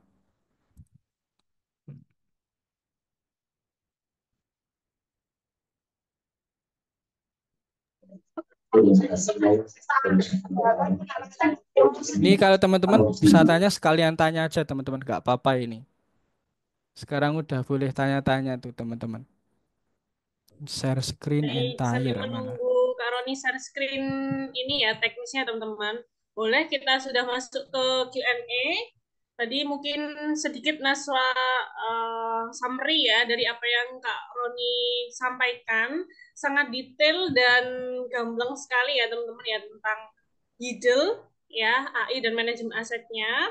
Nah, untuk teman-teman yang tertarik di bidang ini, kayaknya menarik nih, prospeknya sangat bagus. Boleh teman-teman yang mau mendalami dan mau mengulik lebih dalam lagi tentang teknisnya juga boleh ya, karena nih ya, boleh disampaikan, Benar, boleh raise hand atau di kolom chat room juga boleh langsung aja ditanyakan teman-teman.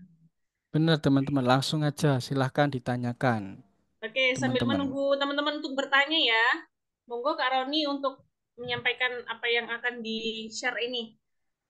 Oke, jadi teman-teman, seumpama nih teman-teman ini kan pengen ini tuh melihat yang namanya ini marketplace di Yidel gitu kan. Jadi aku ini kan udah ada yang namanya wallet tuh. Teman-teman pasti kalau ke sini akan bingung banget tuh. Ini apa gitu kan. Ini kan platform untuk fokusnya untuk para investor bukan yang data scientist gitu kan. Jadi kalau para investor atau trader itu dia itu butuh indikator. Saat ini itu aku mau beli apa kayak gitu. Apa menu trading saat ini gitu kan. Apakah trading Bitcoin, apakah trading Ethereum. Nah, seumpama ada yang kebingungan kayak gitu tuh. Nah, mereka bisa memilih, oh seumpama aku pilih ini AI on fire. Ini yang baru on fire nih modelnya gitu. Nah, ini kan nggak ada tuh berapa sih alokasi untuk model-model di anu ini, di AI ini begitu kan. Nah, akhirnya please connect your wallet to view allocation. Jadi kita harus connect wallet kita. Kalau nggak ada wallet, teman-teman install wallet dulu. Begitu. Ini tuh, ini namanya wallet MetaMask kayak gitu, teman-teman. Nah, di platform yang marketplace ini, dia itu menggunakan network yang namanya Optimism Network. Begitu. Jadi kan di blockchain kan banyak banget network, ada Bitcoin, Ethereum, Polygon gitu kan. Nah, ini pakai optimism begitu. Nah, kalau teman-teman ikut kompetisi begitu kan. Ini kan join kompetisi ini. Di sini tuh kan ada yang namanya AI kompetisi itu. Nah, terus si join begitu. Nah, are you a data scientist? Nah, apakah kamu data scientist begitu? Nah, ayo join the competition begitu. Nah, klik join competition. Nah, jadi kalau teman-teman udah ngeset wallet kan berupa kayak gini itu, seperti itu teman-teman. Nah, kalau belum ngeset wallet begitu, teman-teman harus ngebuat wallet ini dulu. Nah, ini kalau aku kebetulan udah ngebuat begitu kan. Cara ngebuatnya gimana? Cara ngebuat walletnya gampang banget. Teman-teman buka Chrome, terus MetaMask extension begini kan. Nah, terus ini pilih download MetaMask extension ini. Nah, itu pastikan MetaMask itu linknya ini supaya nggak kena phishing kayak gitu kan. Nah, kemudian install MetaMask for Chrome ini begitu, teman-teman. Nah, ini add a Chrome di sini ada add a Chrome nanti kalau di aku kan udah aku add tuh. Nah, kalau udah aku add tinggal teman-teman ikuti langkah-langkahnya aja begitu untuk ngebuat wallet. Nanti ada frasa yang mana frasa itu harus disimpan. Simpannya itu kalau bisa jangan di digital. Karena kalau di digital sekali kena phishing, dompet kita hilang semua, begitu isinya, begitu teman-teman. Nah, kalau teman-teman sudah install wallet tuh, teman-teman kan pengen join kompetisi tuh, ini kan, join kompetisi, begitu. Nah, teman-teman ini klik airdrop ini. Soalnya kan di kompetisi ini teman-teman harus ini ngesetek atau kita itu menaruh yang namanya token judul kita di sini seperti itu. Terus barulah submit di sini. Makanya kita pengajuan dulu begitu di sini airdrop competition airdrop for data scientist begitu. Jadi teman-teman pengajuan di sini begitu. Connect wallet begitu kan. Ini MetaMask begitu. Nah, terus kalau udah connect tuh wallet kita itu kan di sini wallet kita. Ini udah connect. Nah, ini walletku. Ada aux 23 bla bla bla bla bla 9B07. Ini nol Ethereum karena ya hanya wallet sampel aja. Nggak punya Ethereum aku gitu. Nah, terus ini emailnya teman-teman apa emailnya tulis saja apa emailnya email dot gmail.com. Nah, kayak gini seumpama. LinkedIn teman-teman apa LinkedInnya? Kalau LinkedIn itu kan Roni Fahrudin LinkedIn. Nah, itu klik URL-nya begitu kan, URL LinkedIn begitu. Nanti copy paste di sini begitu. Nah, kalau udah ini Kaggle, jadi kalau teman-teman itu pernah ikut kompetisi Kaggle seperti itu kan. Platform kompetisi Google apa itu data science lainnya bisa taruh di sini sebagai portofolio teman-teman begitu. Kemudian ini nomor AI itu ya kayak Yidel tapi udah lebih senior nomor AI gitu karena Yidel Bari dan nomor AI ini juga tokennya udah ada di platform-platform besar gitu.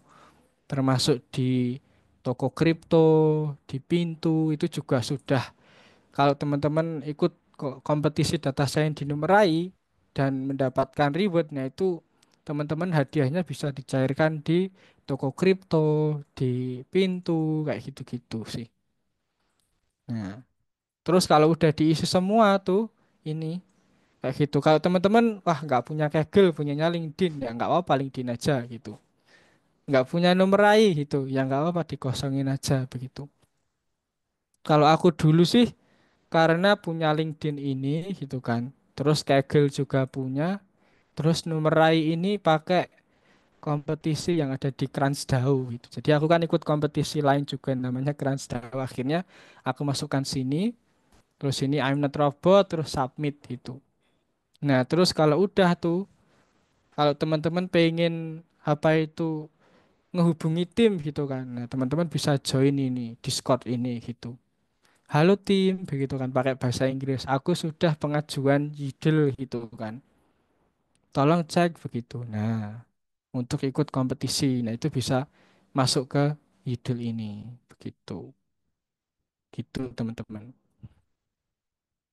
Nah, kalau udah pengajuan, udah dapat Yidel dan udah dapat matik gitu kan, teman-teman langsung masuk ke sini. Ini kan ada yang namanya 18 hour 5449 tuh kayak gitu teman-teman. Nah, ini angkanya itu terus mundur ya, hitung mundur ini. Jadi 18 hour lagi, 19 hour lagi kompetisi akan dimulai. Jadi besok Senin sekitar jam 2-an siang atau jam 1 kayaknya. Ini akan dimulai. Begitu teman-teman. Jadi kalau teman-teman pengen apa itu ini tadi pengajuan airdrop begitu kan mana tadi airdrop. Nah, ini bisa aku coba kasihkan di chat ya mana chat Zoom, chat Zoom.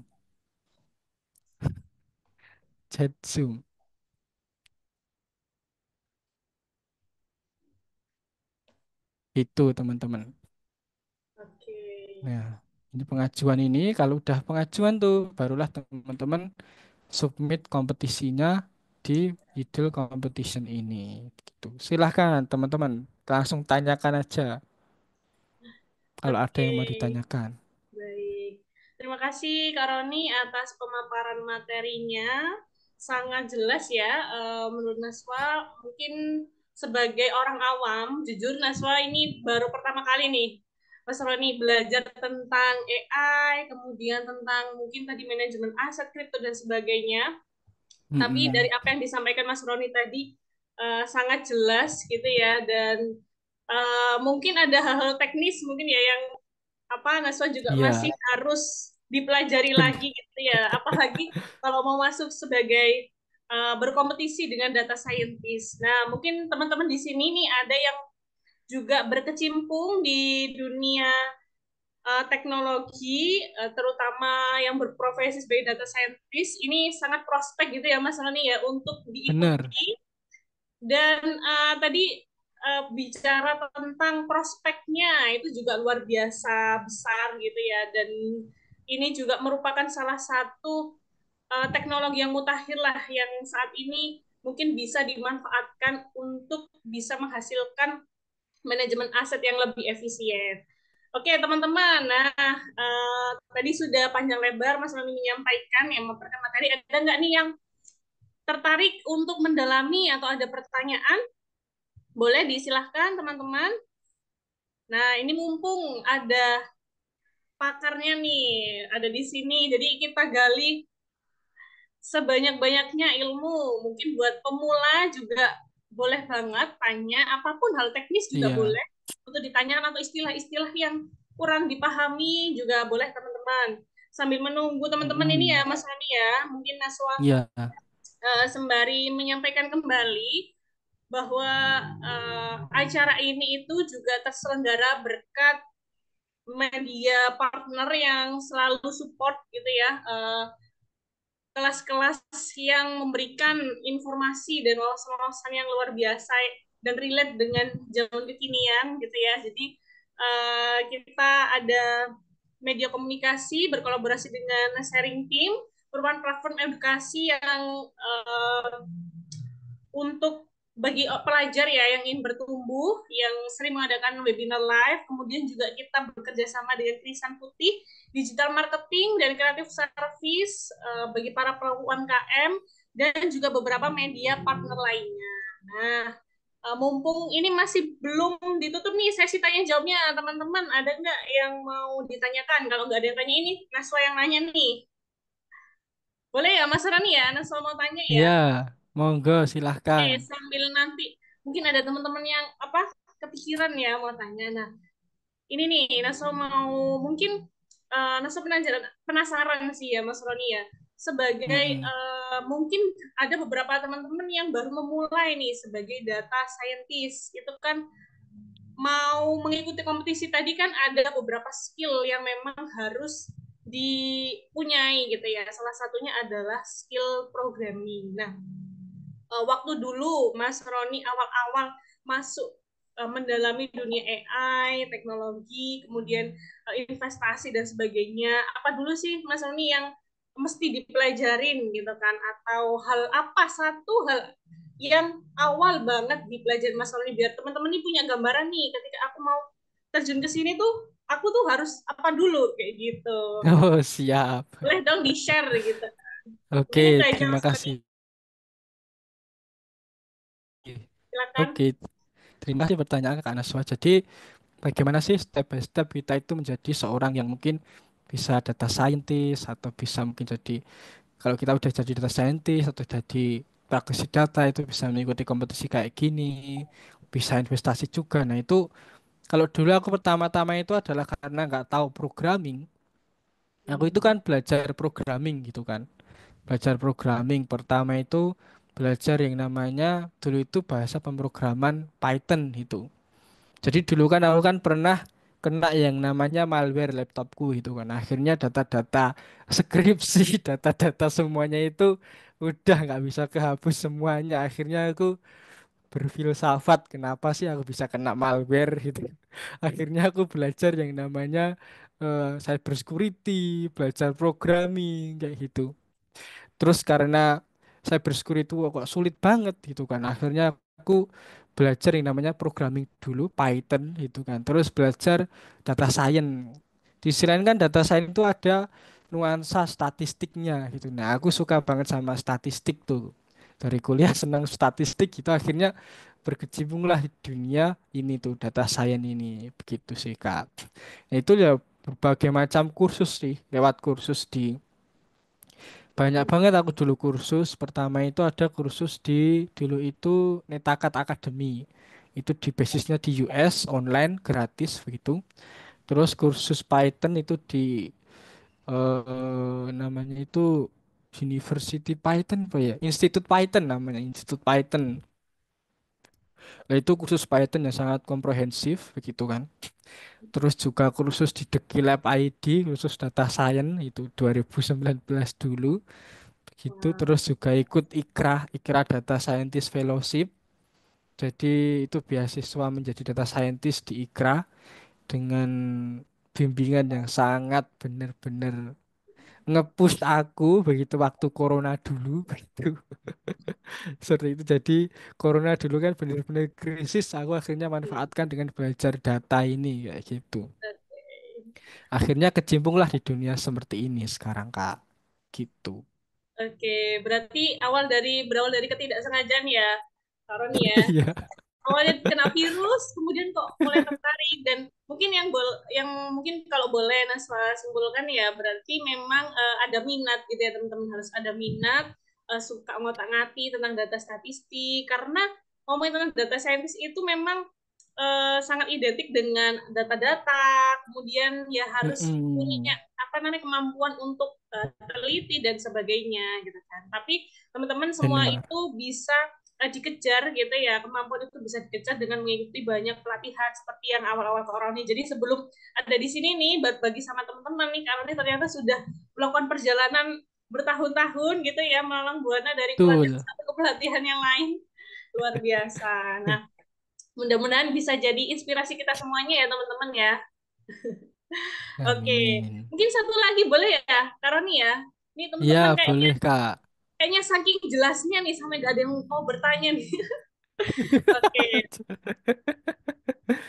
ini Karoni mungkin bicara tentang kompetisi ini ya pasti ada yang namanya kesulitan atau mungkin hal yang apa ya sangat menantang yang perlu diketahui juga sebagai data scientist ketika mungkin sudah masuk ke kompetisi ini akan bertemu dengan banyak data scientist yang memiliki formula AI yang bermacam-macam. Kalau boleh tahu nih ya, tapi kan Mm-mm. nggak membocorkan rahasia menangnya ya. Kalau boleh tahu nih, Enggak, apa sih enggak. kesulitan atau hal yang paling apa ya mungkin saat ini juga masih struggle di situ gitu loh terkait dengan Mm-mm. kompetisi apa data scientist ini boleh dong di share juga Karo nih Oke, pertanyaan yang menarik begitu untuk Kak Naswa dan juga mungkin bisa belajar dari teman-teman.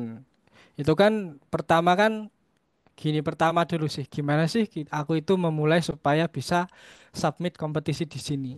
Jadi di Jidel itu ada yang namanya ini tuh, ada notebook. Jadi kalau teman-teman udah tiap hari Senin tuh ngeran notebook ini, begitu kan. Nah, di notebook ini itu sudah diberikan yang namanya step by step bagaimana kita memprediksi eh, apa itu target netral dan target up down dengan dengan model, tapi modelnya ini itu adalah model yang masih buruk sih karena modelnya linear regression, sedangkan data kita itu dia itu datanya nggak linear gitu, datanya kan fluktuatif. Nah, itu yang challenging banget. Datanya itu sangat fluktuatif ini nih. Apalagi kalau teman-teman melihat harga yang namanya harga ini kelihatan kan ya, seumpama ini kelihatan kan Kak, PowerPointku, apa itu share screenku. Nah, jadi kalau ini kan kelihatan tuh teman-teman. Jadi di sini kan digital itu kan memprediksi yang namanya return dari kita itu trading di market-market kripto kayak ini nih.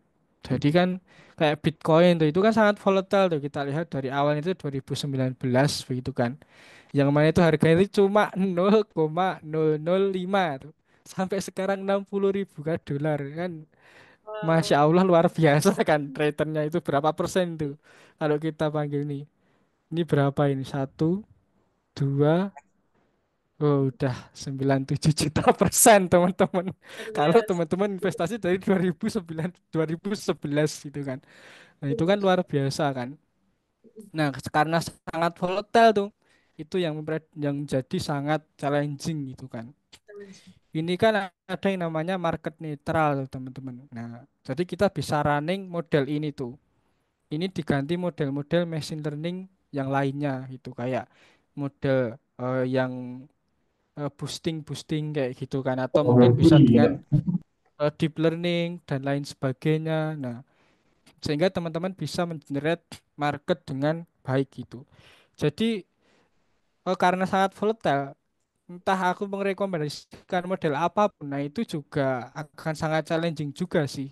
Karena menang atau enggaknya itu tergantung marketnya sih. Jadi tergantung marketnya dan model kita. Kalau model kita itu bagus begitu dan dilalai kok ya pas ngepasi bagus juga prediksinya, akhirnya kita mendapatkan return yang baik dengan kita itu mengedit model ini.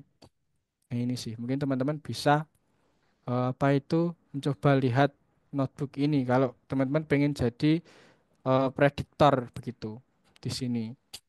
Dan aku juga menulis yang namanya di Medium, teman-teman. Jadi aku itu menulis mana Mediumku.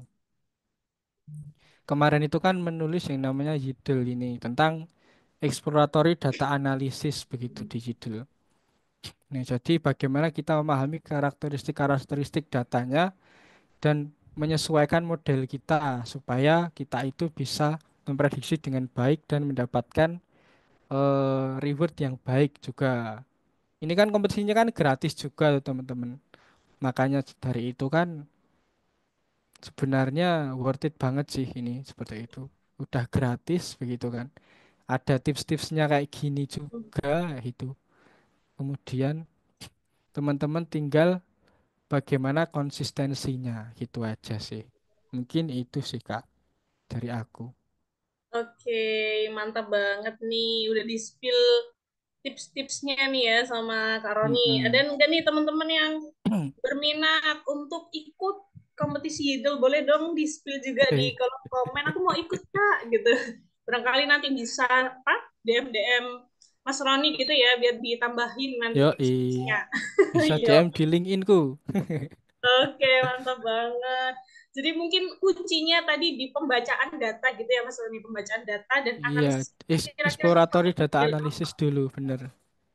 Oke, karena itu kunci. Jadi pembacaan data itu adalah kunci dari berhasilnya kita membuat formula yang ciamik gitu ya, biar Iya, bisa memanajemen aset itu dengan efisien. Nah, luar mm-mm. biasa. Nggak sampai speechless ya. Hari ini tuh belajar banyak banget dan mulai dari yang dasar sampai yang teknis, bahkan juga tips-tips tambahan pengalaman langsung dari Mm-mm. pembicara kita yang luar biasa pada sore hari ini. Nah, karena waktu sudah menunjukkan pukul ini ya 17.20 nih, Oke, sebetulnya Naswa pengen buka lagi sesi tanya atau pertanyaannya itu sebetulnya banyak, tapi nanti kayaknya di kesempatan yang lain bisa kita buka lagi gitu ya, sharing dan diskusinya. Dan teman-teman juga boleh banget kalau mau reach out Mas Roni ya di Instagram, aktif ya Mas deal. Roni ya di Instagram, Yoi, di di Instagram aktif. LinkedIn juga Oh, boleh. di LinkedIn. Mau tanya-tanya atau mau apa namanya pengen belajar misalkan sebagai pemula pengen belajar tentang data science atau digital ini atau tentang teknis dari kompetisi juga boleh banget, mungkin nanti juga akan di-share sama kakak admin ya di grup, jadi teman-teman nggak usah khawatir, apa yang didapatkan hari ini insya Allah nanti bisa teman-teman dapatkan gitu ya selain dari apa yang sudah Mas Roni sampaikan. Nah, mungkin sebagai Betul. akhir dari perjumpaan kita pada sore hari ini, boleh terakhir ke Naswa persilakan Mas Roni untuk menyampaikan apa ya closing statement atau mungkin pesan atau motivasi Oke. untuk teman-teman gitu ya. Silakan Mas Roni. Oke, mungkin ini masih di-share kan ya? Ya masih. Oke, mungkin kesimpulan dulu ya. Jadi kesimpulannya pada sore hari ini adalah prinsip dari blockchain itu apa? Menciptakan sistem yang tidak terpusat, aman, transparan, tidak memerlukan perantara melalui teknologi buku besar yang terdistribusi begitu. Lalu prinsip AI adalah menggunakan algoritma untuk mempelajari pola dari data dan membuat prediksi atau keputusan otomatis berdasarkan pembelajaran tersebut. Kalau middle platform itu adalah platform pengelolaan aset terdesentralisasi yang menggunakan teknologi blockchain dan kecerdasan buatan untuk memberikan solusi investasi transparan dan efisien. Nah, kompetisi Yodel itu adalah memprediksi target netral dan updown, di mana target updown adalah return aset dan target netral adalah peringkat dari return tersebut dibandingkan aset lain. Nah, yang terus ya cara join kompetisi adalah mengunggah prediksi melalui platform kompetisi Yodel dengan mempertaruhkan token Yodel menerima hadiah atau penalti apabila berdasarkan prediksi tersebut. Nah, teman-teman bisa join nih di komunitas Yodel, bisa baca-baca di Yodel juga ini, begitu bisa join di Discord komunitas Yodel, LinkedIn, kayak gitu. Dan ini juga ada quote terakhir tuh dari Warren Buffett tuh. Never depend on a single income. Make an investment to create a second source. Jadi jangan sih kita itu mengandalkan cuma satu income dari kita kerja di satu perusahaan aja.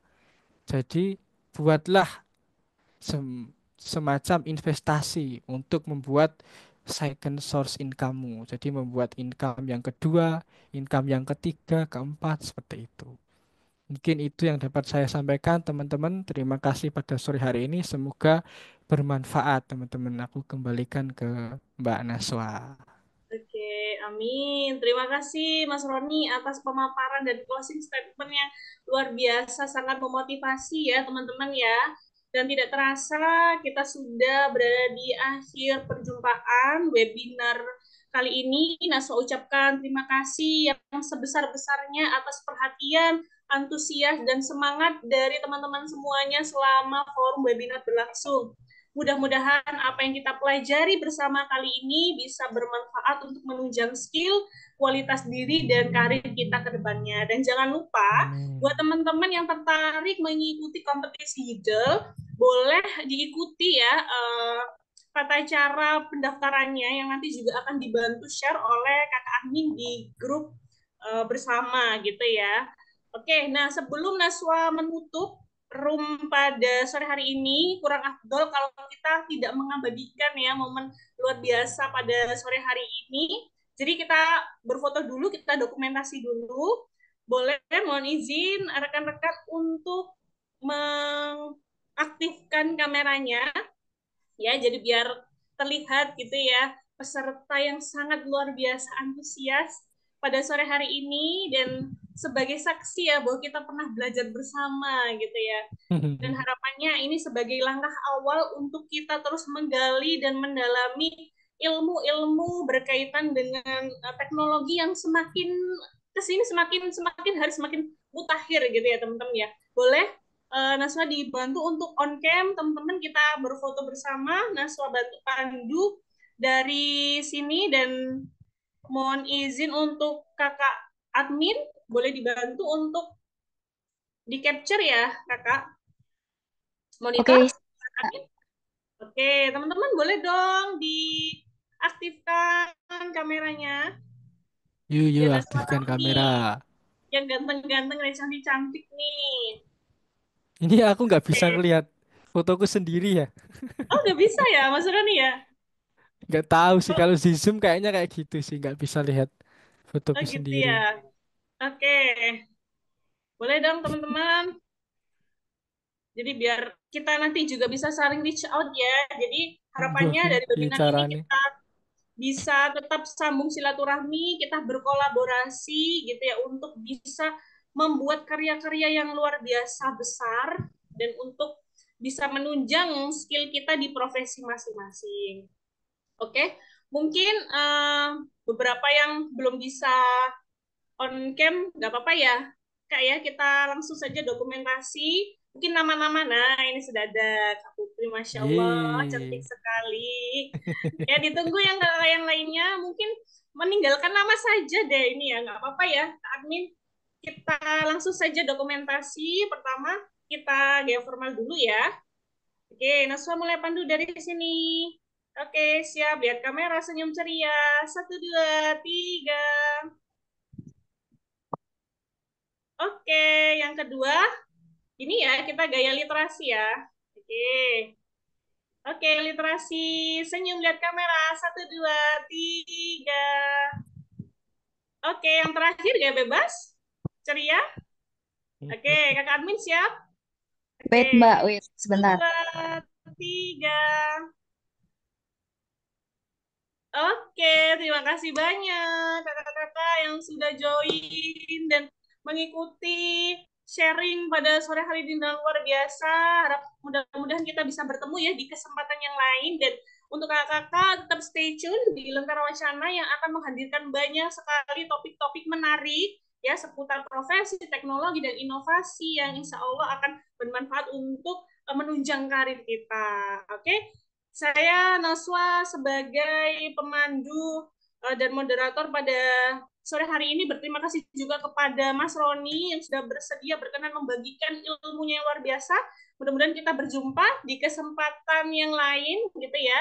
Naswa undur diri, mohon maaf apabila ada salah kata, dan Naswa tunggu di BBL sesi berikutnya. Terima kasih. Wassalamualaikum warahmatullahi wabarakatuh. Waalaikumsalam Waalaikumsalam warahmatullahi warahmatullahi wabarakatuh. wabarakatuh.